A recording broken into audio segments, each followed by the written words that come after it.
Bonjour à toutes et à tous et bienvenue dans le rendez-vous quotidien d'actualité juridique de la revue Fiduciaire. Voici les titres du JT de ce lundi 8 juillet.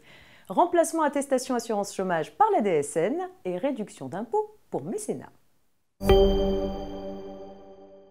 Un décret du 19 juin dernier repousse dans le temps la substitution de la déclaration sociale nominative à l'attestation d'assurance chômage pour certains contrats de travail. Pour rappel, la DSN se substitue à toute une série de déclarations, dont celle de l'attestation d'assurance chômage au Pôle emploi. Mais jusqu'au 31 décembre 2018, les employeurs devaient transmettre cette attestation en dehors de la procédure DSN pour certains contrats de travail. Cette échéance est reportée à une date qui sera fixée par arrêté et au plus tard au 1er janvier 2020 pour les contrats de travail de moins de 1 mois, c'est-à-dire ceux dont le début et le terme interviennent entre deux échéances successives de transmission de la DSN, et au plus tard au 1er janvier 2021 pour les fins de contrats de travail du personnel navigant de la marine marchande, des marins-pêcheurs, des ouvriers dockers, ainsi que des intermittents du spectacle.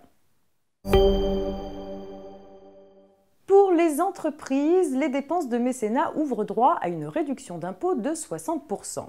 Pour les exercices clos à compter du 31 décembre 2019, les dépenses éligibles sont retenues dans la double limite de 10 000 € ou de 5 pour 1000 du chiffre d'affaires lorsque ce dernier montant est plus élevé.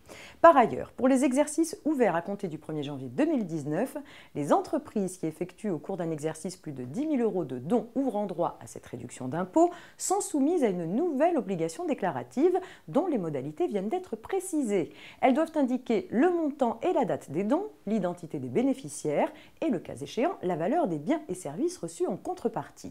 Ces informations doivent être transmises sur support électronique dans le même délai que la déclaration de résultat de l'exercice au cours duquel les versements ont été effectués. À défaut, une amende de 1 500 € est susceptible de s'appliquer. C'est la fin de cette édition. Je vous souhaite un excellent début de semaine. On se retrouve demain mardi.